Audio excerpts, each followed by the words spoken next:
industry analysis.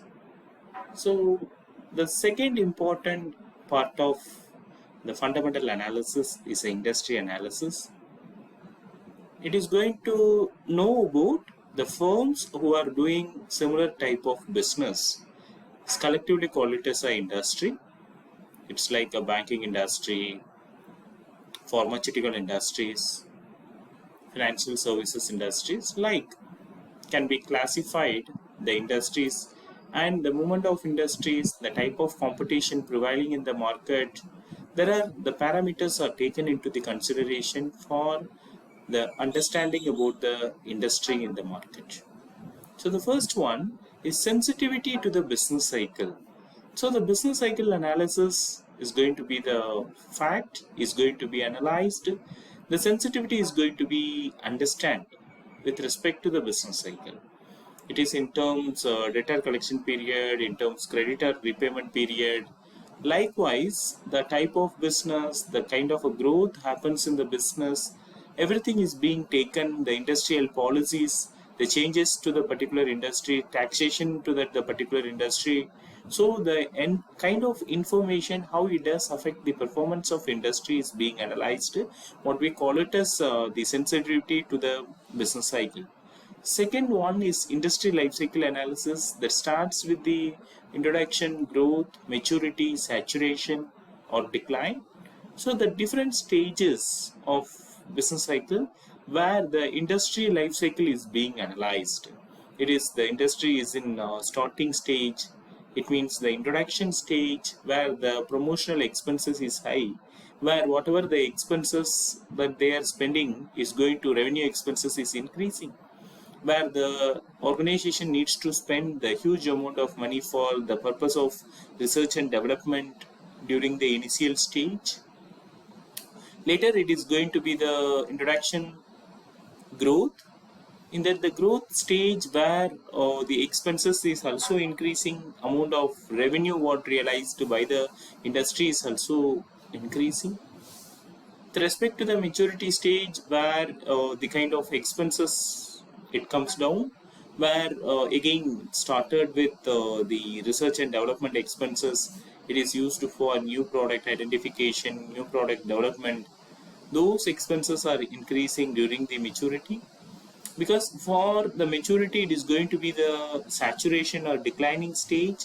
No one company would like to go for saturation, no one company would like to go for declining stage. They wants to reinstate themselves into the market.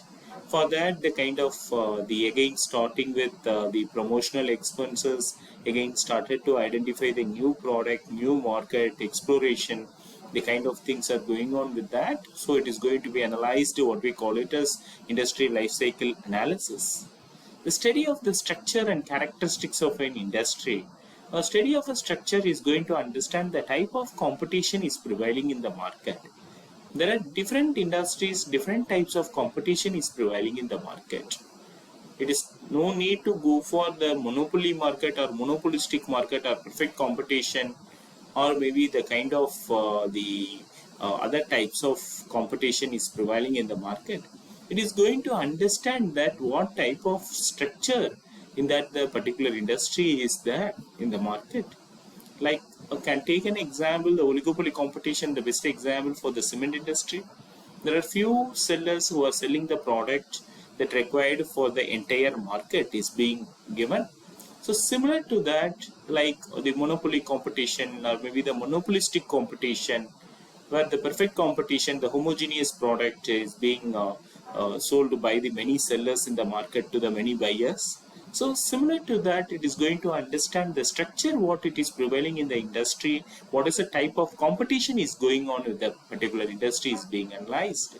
And the characteristics of an industry, the kind of a growth, the kind of a potential, the capital intensivity for that the particular project, when why the kind of the few sellers who are operating in automotive industries or cement industries, because the kind of capital expenses is high, that becomes as a barrier to enter into the business. So needs to understand like the characteristics of an industry is going to measure the type of capital required for starting up of business, the kind of profitability what can be realized over the period of time, profit potential, the customer base, the frequency of buying the product from the market. Everything is going to be the part of this is going to be analyzed. What we call it as the characteristics of an industry and profit potential of industries. So overall profit, the profitability generated by the industry is being analyzed, the potential profit, the overall growth, the average growth of industries, average amount of customer base with the market being analyzed over there. This we call it as industry analysis. So with the industry analysis also used a kind of the relative strength index is going to understand the performance of company as well as the performance of industry, whether it is going to measure that the company performance is below the industry performance or the company performance is above the industry performance. What is the relevance the industry is going to add the value, add the fuel to the performance of companies being analyzed, what we call it as industry analysis. And the third integral part of fundamental analysis is called it as company analysis, analyzing the company. So far what we completed, we know about the economy, we know about the industry. It means we know about the economy means we understand about the economy, understand about the economic conditions, understand about the economic parameters. Different parameter is being evaluated to understand that whether the market, whether the particular market is can have the ability to give the potential profit to the investor or not is being evaluated as a whole. We need to know about the government policies, social changes, need to know about the kind of the government measures in terms to know about the gross domestic product, gross national product, inflation prevailing in the market, unemployment rate. So such kind of macro policies, the macroeconomic indicators are being analyzed. With respect to those analysis, what is the contribution of different industry? So you know that the economy is segmented into three different categories. We call it as agricultural economy, services economy, and industrial economy. So what type of economy is booming? So with respect to that, the growth of economy is being analyzed to what industry is being contributed more towards the particular economy. So with that, the industry analysis is going to analyze the performance of industry over the period of time. So it is going to know about the movement of industry. It is going to know about the profit potential available in the industry, to know about the stage in which the industry is there in the industrial life cycle. So to know about the kind of expenses incurred, the profit potential, the customer base available for the industry. So these are some basic parameter look into that. So with respect to that particular industry, what are the companies are performing better? So can take for example of IT industry, information technology industry, you can take Infosys or TCS is performing better compared to all other companies in the market. So with those company you can take and can go for the company analysis, analyzing the financial position of the company. So there are risk and returns are associated with the company is being analyzed. The profit potential is being analyzed. So these are the basic parameter look into that to know about the fundamental analysis to establish the intrinsic value of such securities which are traded in the market. So in that, the company analysis is going to be the major, going to be the major contribution towards the fundamental analysis. So for understanding about the company, needs to know about the financial position of the company. So the financial position being measured in terms of different financial analysis tools can be used. It is like it can used to measure the liquidity position of the company. It means how the company can able to meet out the short-term obligations. The company can be able to meet out the short-term obligations in terms of working capital requirements first. Second one, how the company can able to fulfill the long-term obligations, what we call it a solvency position of the company, in terms buying of machinery, expansion, diversification, replacement of existing machinery. There are such parameters that the company is going to taken into the consideration that we call it as solvency position of the company. In terms the relation between the debt and equity is being analyzed. It is going to analyze the internal fund and external fund. It means the outsiders fund and owners fund.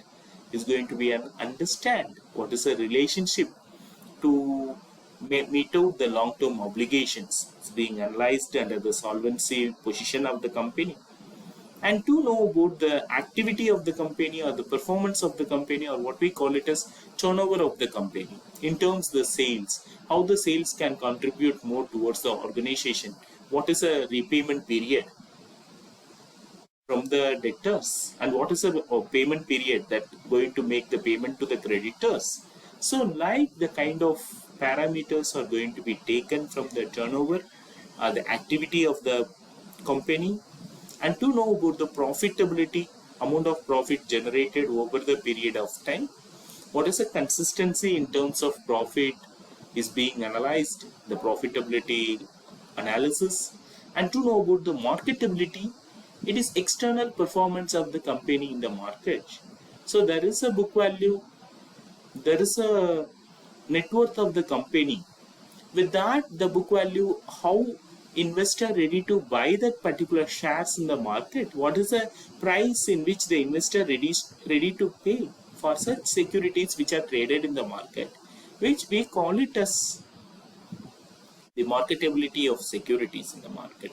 So these are some basic parameters. Look into that to understand about what type of growth is happen for the particular securities in the market, for the particular company in the market. So with that, not only going to analyze the price movement of the stock, rather needs to analyze the fundamental factors, rather needs to understand the financial factors of the company. With respect to the financial factors, financial analysis classified into earnings and dividend level of the company. So the earning and dividend level is going to understand. It means the earning capacity of the company is being analyzed. The dividend given by the company is being predicted in order to know or classify the companies on the basis of growth company, normal company, or declining company. The classification can be identified, can be useful for understanding the level of payout given by the company in order to know their relative position in the market. So the way in which understanding the financial performance needs to know about the earning capacity and dividend level of the company in the market. So with that, there are few important ratios can be deployed to understand the financial position of the company. So as I said earlier, the financial ratios which we can classify into liquidity ratio, solvency ratio, activity ratio, profitability ratio, and marketability ratio are the 5 major classifications. So with this classification, it can again classified into measure the earning stability, measure the dividend payout given by the company. On the basis it is classified. So the first one is to understand about the return on equity given by the company. So what is return on equity? It means the earnings generated by the company after the payment of interest, after the payment of depreciation, after the payment of tax, whatever the portion of profit available for equity shareholders. In case the company has preference shares, so after the earning, the payment of tax, profit after tax, dividend is going to be declared, dividend is going to be paid at first to the preference shareholders. After that, it means PAT minus dividend to the preference shareholders, whatever the residual portion of earnings available, that going to be distributed to the equity shareholders. So here return on equity is going to be calculated, earnings, the portion of earnings available for equity shareholders divided by the equity shareholders fund. On the basis the return on equity is calculated. So how the equity shareholders fund is going to be calculated? Because the equity shareholders fund not only the paid up capital of the company over the period the company what owned or stored in the form of reserves and surplus. that also going to be added with the paid up capital of the company, what we call it as net worth of the company. So it is going to understand related to that, what is the contribution, what is the profit with respect to the equity shareholders fund. And the book value per share is calculated with respect to the net worth of the company divided by the number of outstanding equity shareholders. It means the book value per share is calculated. It means the face value is the origin value, the value in which the company has issued the securities in the market. We call it as a face value. What is the price in which investor ready to buy? What we call it as market price. The issuer decides the issue price. It means the price band under the book building process might be decided the floor price and ceiling price in which the investor is going to buy, or ask the bid price. We call it as a bid price is going to be asked by the investor at the time of initial public offering, or maybe a further public offering, or maybe the kind of right issue or other institutional placement methods being adopted for this process. So with that, there needs to understand about the book value. It means the value of share mentioned in the books of accounts. It is calculated net worth divided by number of outstanding equity shares. Net worth is calculated, net worth is a total value of assets, or it is calculated paid up capital plus the reserves and surplus of the company. The net worth is calculated. With the net worth, it is going to know about the number of shares issued by the company. So with the number of shares issued by the company, it is identified what is the value of per share is calculated. So that you can take an example. It is like the company has issued 10,000 shares in the market with the face value of rupees 10. It is, you assume that the company was started prior to 20 years. It means during the year 2002, the company was started. The company has issued the face of the 10,000 equity share with the face value of rupees 10. So you know that the paid up capital is 1 lakh. Over the period, the last 20 years, the company has some portion of earnings transferred to the reserves and surplus account. So with the reserves and surplus account, there are around 6 lakh rupee is stored. So it means 6 lakh is a reserves and surplus, paid up capital is 1 lakh. So what is the net worth of the company? 7 lakh is a net worth of the company. It means 1 lakh from the paid up capital, 6 lakhs from the reserves and surplus, together 7 lakh is a net worth of the company. And how many shares are issued by the company? The total number of outstanding equity shares. So the total number of outstanding equity share, here it is 10,000. So 7 lakh divided by 10,000, you may have 70 rupees per share is a book price per share. So it is books of accounts based on the valuation. What is the value of share which I was bought 20 years back? I paid for that particular value. What is the value? It is mentioned in the books of accounts.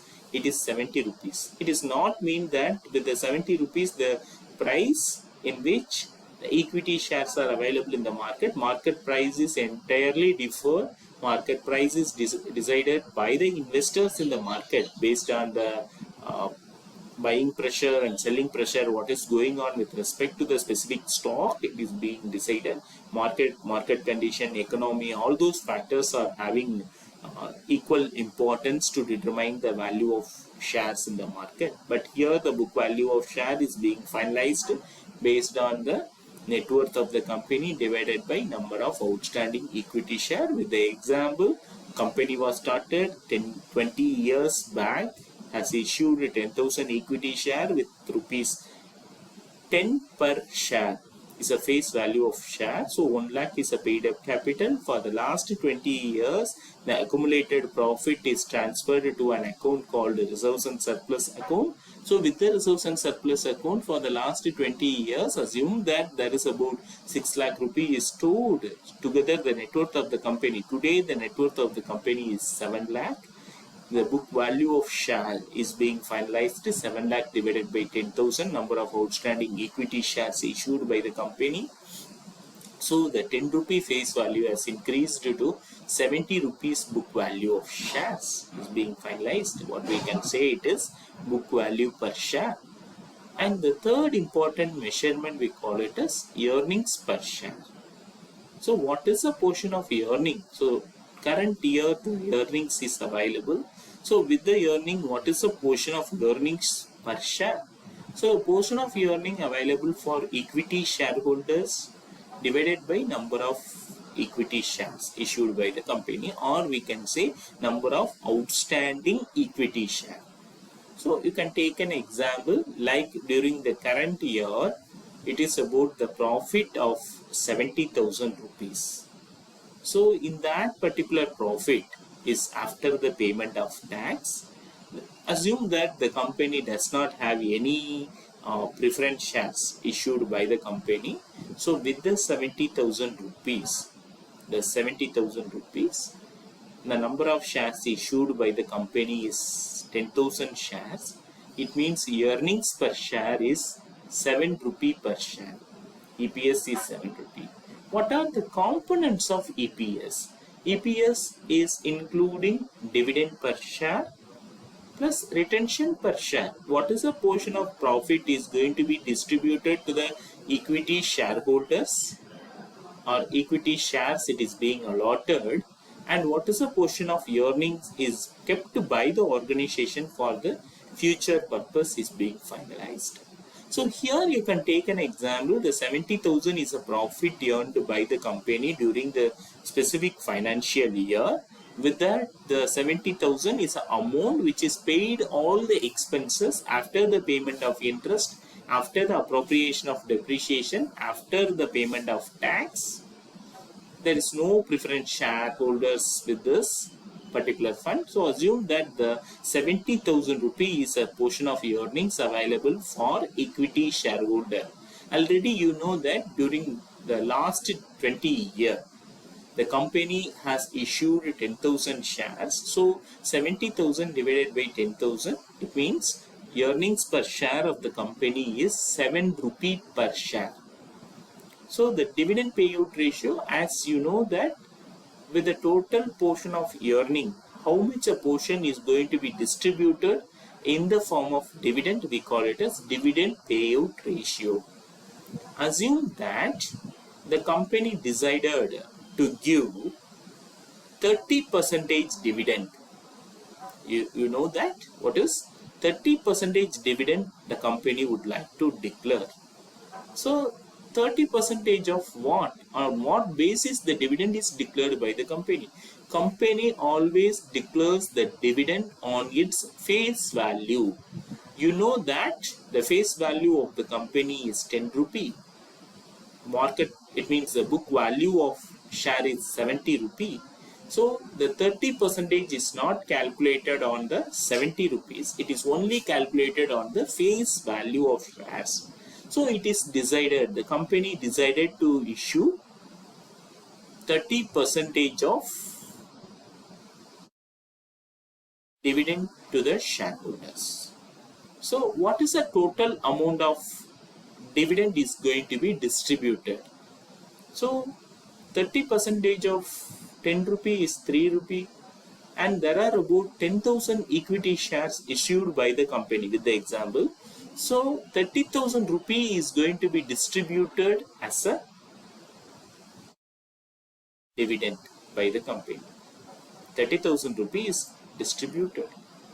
So if the 30,000 rupees is distributed, what is the percentage of profit? What is the percentage of profit? It means we are going to find out what is the percentage of dividend. So can take the percentage of dividend 30,000 divided by 70,000. So it is going to be the thing 43 percentage. Around the 43 percentage is what the dividend payout ratio of the company. So The dividend payout ratio is calculated dividend distributed by the company divided by earnings available for equity shareholder. With the relation, you can able to identify the dividend payout, how much the amount of dividend is paid out. Actually, the 30% of face value is declared as a dividend. The 3 rupees is declared as a dividend. With the total earnings of the company is 70,000 rupee. Out of 70,000 rupee, the 30,000 rupee is distributed as a dividend. It means the 43% is declared as a dividend by the company. That 43% or 0.43 in terms of proportion, what we call it as dividend payout ratio. And the next one, dividend per share. So it is easy to calculate how much dividend is declared per unit of share, or per share how much is declared. You know that 30% of face value, 3 rupees per equity share, the dividend is declared by the company. So hope you understand about the earnings and dividend ratios, or earnings and dividend level, how it is being measured. So the first one, return on equity, with the same you can understand that what is a contribution. With that, the 70,000 and the total value of the company, equity shareholders value of the company is about 7 lakhs. With that, the 10% is return on equity. You know that how to calculate return on equity, earnings available for equity shareholders, or profit after tax. When you can use profit after tax, when you can say earnings available for equity shareholders, in case in your company you don't have any preference share, you can use profit after tax. Or in your company you have already issued the preference share, because the preference share is going to be, the dividend for the preference shareholder is going to be distributed to them after the tax payment. So PAT minus preferential dividend, you can get the residual dividend for the equity shareholders. That is what we call it as earnings available for equity shareholders divided by the net worth of the company. You know that 20 years back the company was started with 1 lakh paid up capital. During the last 20 years the company generated 6 lakh as a reserves and surplus, stored in the reserves and surplus. Together the net worth of the company is 7 lakh. 70,000 is a profit available for equity shareholders divided by the net worth of 7 lakh. 10% is a return on equity given by the company. And the book value per share is calculated. It is the net worth divided by number of shares issued by the company. 7 lakh divided by 10,000. 70 rupees is a book value per equity share. And the earnings per share is calculated, the earnings available for equity shareholders divided by number of outstanding equity share. It means the earnings available for equity shareholder is 70,000 and 10,000 equity shares issued by the company. It means 7 rupee is a earnings per share. And the dividend payout ratio is calculated. Let's say for example the company has declared the final dividend of 30%. It means always the dividend is calculated on the basis of face value of the shares. So here the face value of the share is 10 rupees. Hence the 3 rupees is declared by the company in the form of dividend per share. So the dividend payout ratio is calculated dividend per share multiplied number of shares of the company. It means 3 multiplied 10,000 shares. It means 30,000 rupee is a dividend declared by the company. The dividend payout ratio is calculated dividend distributed by the company divided by total earnings of the company. Total earnings of the company is 70,000 rupee. 30,000 divided by 70,000, 43%. Around 43% is a dividend payout ratio. So it is about the dividend and earning capacity of the company is being calculated. And the next important aspect, the measurement, is going to know about the growth potential or the growth performance of the company. So the compounded annual growth rate, CAGR, is calculated. To know about over the period of time what is a consistent return generated by the company, is being calculated CAGR of profit, CAGR of sales, CAGR even for expenses is being calculated to know that what is the kind of a growth in terms of sales, in terms of profit is being analyzed. For the purpose, the compounded annual growth rate is used, and sustainable growth rate is calculated over the period of time. What is a consistent growth the company can generate over the period of time is calculated in the sustainable growth with the different contingencies, how the company can generate the profit or contribute towards the growth of the company. The risk exposure is an important one to know about what are the variation that happens in the market. The uncertainties may happens in the market is being identified. With that, there are different tools have been used. One of the important tool which can be used like the statistical tool is called it as a beta. So the risk is a variation in return. The risk can be classified into two major categories. Risk can be classified into systematic risk and unsystematic risk. What is systematic risk?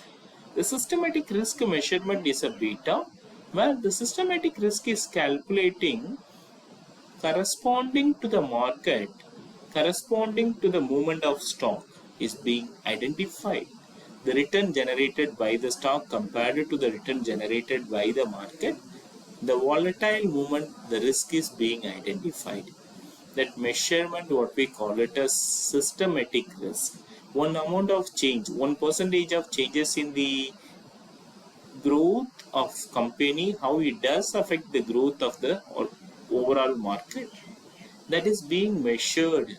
That term we call it as beta. So beta is calculated on the basis of covariance of return generated by the stock, covariance of return generated by the market. It means the market and the stock, what is the return generated, with that the covariance is taken divided by the variance of market is calculated. Normally the value of beta, based on that we are doing the interpretation. With the interpretation, the beta value is equal to 1, the risk associated with the stock is equal to the risk associated with the market. What we can say, it is a normal conditions prevailing in the market, where you can take the beta value is less than 1, it means the risk associated with the stock is less than the risk associated with the market, can say that particular stock as a defensive stock in nature. So it is not going to affect the kind of falls, the kind of ups and downs of the market is not much affected to the specific stock is being identified. The term, what we can say, the beta value is less than 1.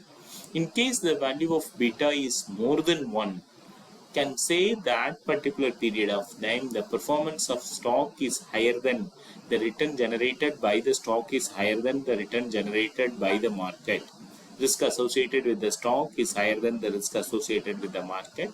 With that particular period of time, it can be represented at a beta value is more than 1. We can classify those stocks as aggressive stock in nature. So the three different way, and one more classification, the beta value, even it is equal to 0, we call it as a 0 beta. This 0 beta can be classified, otherwise we call it as risk-free rate. Without taking any risk, without involving any risk, what is the return can be generated by the investor.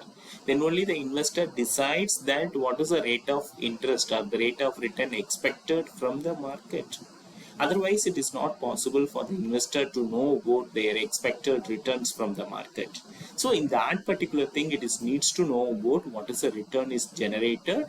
So overall thing we need to calculate from the beta. Beta is a measurement of systematic risk, which can be useful for understanding the relationship, the risk associated with the stock as well as the risk associated with the market. The outcome of beta is calculated. The beta value is equal to 1. The market risk is equal to the stock risk. In case the beta value is less than 1, the market risk is higher than the risk of that particular stock. We can take that particular stock as a defensive stock in nature. In case of beta value is more than 1, in that particular case, that the return generated by the stock is higher, the risk associated with the stock is higher than the risk associated with the market. Beta value is equal to 0. We classified as a risk-free rate without taking any risk. What is the return is being generated by the investor in the market, the way in which it is classified. There are such other tools are also being used like covariance, variance, and it's like the standard deviation also being used. So the standard deviation and variance can be used as unsystematic risk. Unsystematic risk measures the individual risk associated with the stock or individual risk associated with the market alone is being measured. We call it as individual risk or absolute risk, or unsystematic risk is calculated. So these are the way in which the risk exposure is being measured. And one more important concept what is used, we call it as volatility in the return on equity investment. So in that the changes, what is a ROE over the period of time? With that, it is going to understand what is the amount of risk is associated with the stock is being identified. And there are something called as the valuation multipliers or multiples or multipliers or the multiplier effects that happens in the market. So with the multiplier effect, what are those or such concept? We may classify it into the price earning ratio, price to book value ratio are the important concepts. That the price earning ratio is calculated current market price divided by earnings per share. So current earning capacity of the company is being compared with the current market price in which the security is traded in the market. So it is a measure. Why we call it as a valuation multiplier? Because it combines the performance of the company, internal as well as external comparison is being completed. So what is the changes in 1 rupee earning is going to affect the price changes in the market. Is being calculated, we call it as price earning ratio. Let you can take an example, the previous example, the earnings per share is 70 rupees. In case that particular share is being traded in the market for 210 rupees. Assume that the 210 rupees is a market price of the share which is traded in the market. So it is calculated what is the earnings per share, and it is calculated what is a relative movement in the market. So earnings per share is 7 rupees, you know that. So how it is 7 rupees? It is the earnings available for the equity shareholders is 70,000 divided by the total number of shares issued by the company is 10,000. Hence the earnings per share is 7 rupees. So assumes that the stock is being traded in the market for 210 rupee. Hence the current market price is 210 rupee. Earnings per share is 7 rupee. Hence 210 divided by 7. The price earning ratio is 30. So what it implies, always the price earning ratio, what it implies. In case you can take the different prices, like you can take 70 rupee, like you can take 140 rupee, like you can take 210 rupee for your understanding purpose. In case in these price, how the price earning ratio that tend to change. So the first case, in case the price may be a 70 rupee, divided by 7 rupee is the earnings per share. Hence for the first case, the price earning ratio is 10. For the second case, in case the company, the price is, market price of the security is 140 divided by 7, 20 is price earning ratio. The third one, 210 is a market price, 7 rupee is a earnings per share, hence it is 30 is a price earning ratio. So when there is increase in market price, the P ratio is also increasing. So the valuation aspect you can take, how it is how you can tend to buy the securities from the market, what aspect you need to understand from the market. So with that, the first one, the higher PE ratio might give the lower yield to the security. With that, the valuation, it is understand that the EPS remains constant. In case the changes in price, we calculate the price earning ratio. It tend to change 10, 20 and 30. So higher price will give higher price earning ratio. So it is calculated to understand that the price earning ratio is going to be the measure, understand the level of yield associated with the stock. So here it is understand that the yield is related to the price earning. So the lower price earning ratio would be preferred. And price to book value ratio assumes that with the same 70, 140, maybe the 210 is a market price. With that, the book value of share you can calculate. So already you have calculated the book value per share. How book value per share is calculated? Net worth divided by number of outstanding equity shares. What is the net worth of the company? 1 lakh plus 6 lakh. 7 lakh is the net worth of the company divided by 10,000 shares issued by the company, hence 70 rupees value of shares.